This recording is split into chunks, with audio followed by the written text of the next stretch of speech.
raha ni kuponda raha kufa kwacha.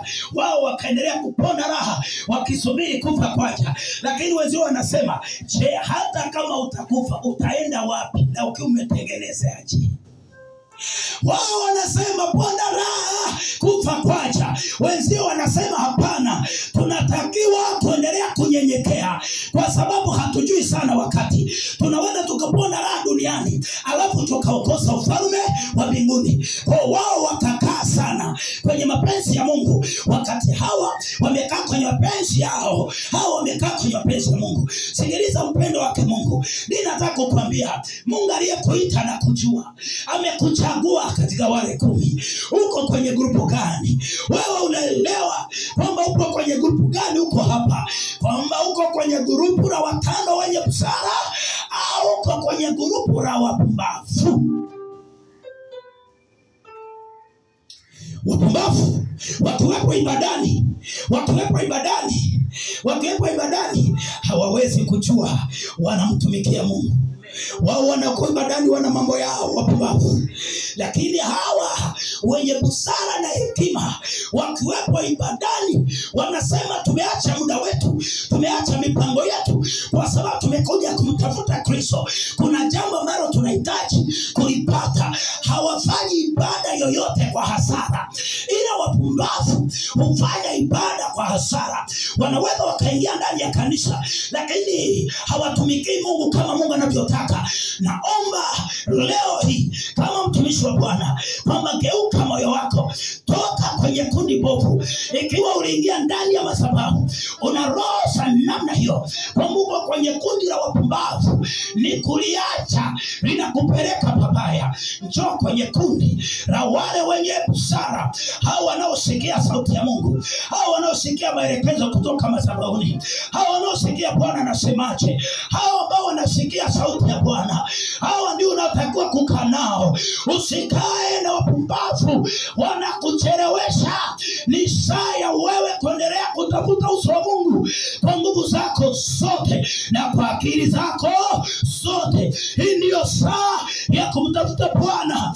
Hautakuwa na muda mwingine. Bwana amekupa saa, Bwana amekupa dakika, Bwana amekupa masaa ndio haya.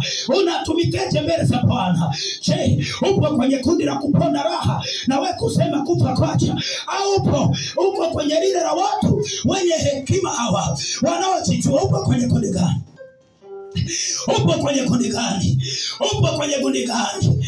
Upo kwenye kundi gani? Na ndio maana kwenye kichwa nimesema unafanana na ufalme wa Mungu. Unafanana na Yesu. Unafananeje? Wanaofanana hawawezi kujilinganisha na hao wapumbavu. Hawawezi kujilinganisha nao. Watasema Yesu, sikiliza, leo kuna kauli zingine ukiwa mitaani, kuna watu watakwambia wanaosali hakuna lolote. Sikiliza, mwambie wewe sauti yako na kauli yako unaijua kwa wengine. Wapo tunaojua tunasali nini, tunaingia kanisani kwa nini, tunafanyeje, tunakaa kwa Bwana kwa nini, kwa nini tunaomba, tunaelewa, kwa nini tunaabudu, tunaelewa. Una uwezo wa kuambia jambo, maana unacho cha kusema, lakini wapumbavu hawana cha kusema. Akishaambiwa jambo, wakati mwingine ndio akili yake, wakati mwingine akili yake sasa ndio inabararuka kabisa. Akili yake inakuwa mbaya zaidi. Anaweza katukana, akafanya vyovyote, maana yeye ni mpumbavu. Wenye busara wao wameambiwa na Kristo kwamba wanatakiwa kukaa kwenye matengenezo. Wao wanaendelea kufanya ya Bwana.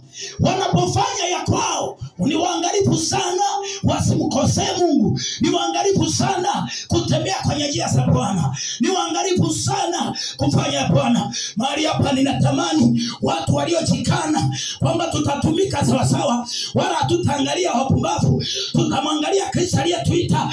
Tutaangalia kutumika na kufuata njia zake. Mpumbavu akija utamkataa. Utasema siko tayari kwenda kwenye njia yako, nitakwenda kwenye njia ambayo Bwana anaitaka.